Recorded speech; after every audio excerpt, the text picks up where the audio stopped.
Doctor صاحبہ، آج جس طرح سے ہم معاشرے میں ہر جگہ ہی یہ دیکھتے ہیں، تقریباً ہر وقت یہ منظر ہمارے سامنے آتا ہے، بے صبری کا، عدم برداشت کا، جو معاشرہ شکار ہو رہا ہے، نہ صبر ہے نہ شکر ہے، کہیں یہ چیزیں ایسا لگتا ہے بڑی نایاب ہو گئی ہیں۔ کیسے دیکھتی ہیں اس پوری صورتحال کو؟ سب سے پہلے تو آپ یہ ارشاد فرمائیں، پھر اس کے کیا اسباب ہیں، کیا نظر رکھتی ہیں آپ ان معاملات پر؟ ارشاد فرمائیے۔ ویسے تو سچی بات یہ ہے کہ اب تیزی کے ساتھ جو دین سے دوری ہے مین فیکٹر، وہ اس کا سبب ہے۔ ہمیں معاشرے میں ہر برائی بڑھتی ہوئی نظر آ رہی ہے، اور اگر میں ایک حساب سے سوچتی ہوں کہ واقعی اللہ سبحانہ وتعالی اور اللہ کے حبیب محمد مصطفیٰ احمد مجتبیٰ صلی اللہ علیہ وسلم نے جو فرمایا کہ قیامت سے پہلے فتنوں کا دور ہوگا، اور یہ فتنوں میں سے ایک فتنہ ہی ہے کہ نہ کسی کو آزمائش پر صبر کرنے کی توفیق ملے اور نہ کسی کو شکر کرنا نصیب ہو، جبکہ اللہ کی ان گنت نعمتوں سے ہم فائدہ اٹھا رہے ہیں۔ اس میں جو سب سے اہم سبب ہے، میں سمجھتی ہوں کہ تربیت کی کمی، اور پھر وہی بات ہے کہ ریئلائزیشن، کہ انسان کو ادراک نہیں ہے، احساس نہیں ہے۔ ہم اس چیز کو تو دیکھتے ہیں جو ہمارے پاس نہیں ہے، اور میں اس کی اکثر مثال دیا کرتی ہوں، اپنی اسٹوڈنٹ سے بھی کہتی ہوں کہ مجھے کسی دن بیٹھ کر بتائیے کہ آپ کے کیا دکھ اور کیا پریشانیاں ہیں۔ بتاتے ہیں، جب شیئر کرتے ہیں ہم تو بھئی کوئی ایک تکلیف ہے، کسی کو اولاد کی پریشانی ہے، کسی کو روزگار کا مسئلہ ہے، کسی کے رشتوں کا ایشو ہے، کسی کی شادی شدہ زندگی زیادہ خوشگوار نہیں ہے، کہ کوئی اپنا گھر چاہتا ہے، اس کے پاس گھر مکان نہیں ہے۔ شارٹلی 5 6 8 مسائل ہیں، اور اس کے برعکس اگر ہم ان کے پاس اللہ کی جو ان گنت نعمتیں ہیں، اچھا ان نعمتوں کو ہم شمار نہیں کرتے۔ ہم ایک ایک سانس جو لیتے ہیں، آج آپ دیکھیں کہ وینٹیلیٹر پہ جب جاتے ہیں، میں ایک انٹرسٹنگ آپ کو بات بتاؤں کہ اللہ نے ہمیں جو ایک سسٹم دیا ہے، ہمارے اپنے جسم کا نظام، چاہے کچھ بھی ہمارے پاس نہ ہو، جب تک ہم زندہ ہیں، ہم اسی کو دیکھ لیں، 360 جوڑ ہمارے کام کر رہے ہیں ڈیلی، اور ہماری آنکھ دیکھنے کے قابل ہے، ہمارے کانوں کی سماعت ابھی تک الحمدللہ صحیح ہے، ہم سانس لے رہے ہیں، کبھی ہم نے سوچا ہی نہیں کہ یہ سانس لینے پہ بھی شکر کرنا چاہیے۔ یہ تو لگا کہ یہ تو ان بلٹ کوالٹیز ہمارے اندر اللہ نے فٹ کر کے بھیجی ہیں، تو اس کا تو کبھی ہم نے احساس ہی نہیں کیا۔ جب آپ وینٹیلیٹر پہ جاتے ہیں اور جب آپ کو وہ مشین سانس دلواتی ہے، اور آپ کا اپنا سسٹم جو ہے وہ آکسیجن کا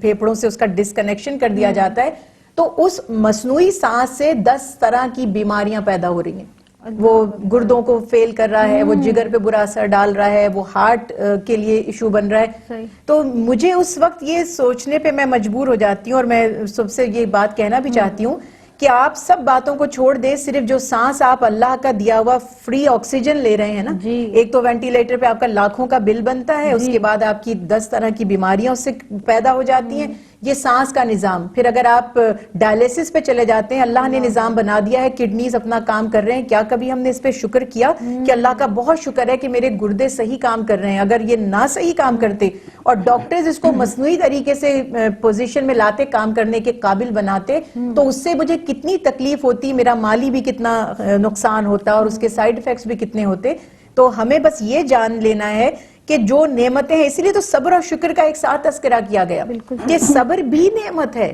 صبر کوئی محرومی نہیں ہے۔ اللہ چاہے تو ہمیں ہر چیز عطا کر سکتے ہیں، یہ اس کی نعمت ہے کہ اس نے چاہا کہ ہم صبر کر کے دکھائیں۔ حدیث رسول اللہ صلی اللہ علیہ وسلم ہے کہ جب اللہ کسی بندے سے بہت خوش ہوتے ہیں اور اس کو کچھ مقام مرتبہ عطا فرمانا چاہتے ہیں، اور اس مقام کے برابر اس کے نامہ اعمال میں نیکی نہیں ہوتی، تو اس کو کسی آزمائش میں مبتلا کر دیتے ہیں۔ تو ہمیں یہ دیکھنا ہے کہ تربیت ہونی چاہیے۔ اب ہمارے سکولز میں بہت بدقسمتی ہے کہ سلیبس تو بہت اچھا ہے، زبردست ہے، یہ آکسفورڈ کا سلیبس ہے، یہ فلاں جگہ کا سلیبس ہے،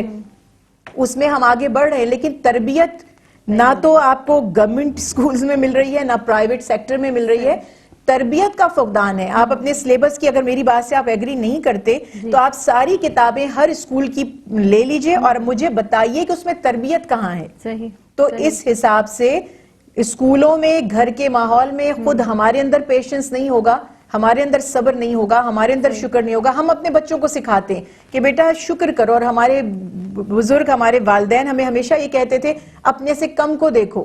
کہ تم گھر میں تو رہتے ہو، تمہارے پاس چھت تو ہے، وہ جو سڑکوں پہ سوتے ہیں۔ اور ابھی سردی میں آپ جب آتے ہیں روڈز پہ سے دیکھتے ہیں کہ وہ اپنے اوپر گندی سی چادریں لے کر بیچارے سڑکوں پہ سوئے ہوئے ہیں، کسی کونے میں بیٹھے ہوئے ہیں، کسی کے پاس کھانے کو نہیں ہے، وہ کچرا، جہاں پر کچرے کا ڈھیر ہے، وہ وہاں سے کھانا کھا رہے ہیں جس کو کہ ہم دیکھنا بھی گوارا نہیں کرتے، تو اللہ کا کتنا شکر ادا کیا جائے۔ اور یہ پھر وہی بات، مجھے ایک دلچسپ میسج یاد آیا، اگر ٹائم ہے تو تھوڑا سا مجھے شاید آپ کا وقت چاہیے ہو۔ جی فرمائیے گا۔ وہ دلچسپ واقعہ یہ ہے کہ کسی نے تو مجھے خیر جوک کے طور پہ بھیجا تھا، لیکن اس میں بہت بڑا لیسن تھا۔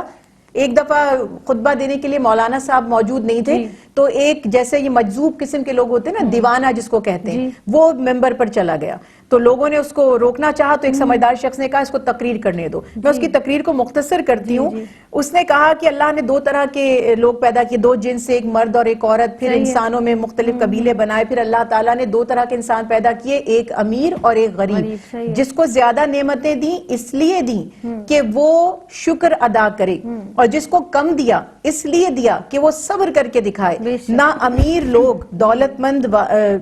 مال رکھنے والے شکر کرتے ہیں، اور نہ محتاج اور مسکین اور غریب صبر کرتے ہیں۔ اور کہنے لگا کہ چلو منافقو، کھڑے ہو جاؤ اور صفیں سیدھی کر لو اور پڑھو جمعے کی نماز۔ تو یہ بہت بڑا ایک واقعی سانحہ ہے کہ ہم نمازوں میں بھی حاضر ہیں، ہم خطبے بھی سن رہے ہیں، لیکن ہمارے اندر صبر اور شکر کا ادراک نہیں ہے، اور جب تک یہ دونوں وصف پیدا نہیں ہوں گے، نہ ہماری زندگی پرسکون ہو سکتی ہے اور نہ ہی ہم آخرت میں کامیابی حاصل کر سکتے ہیں۔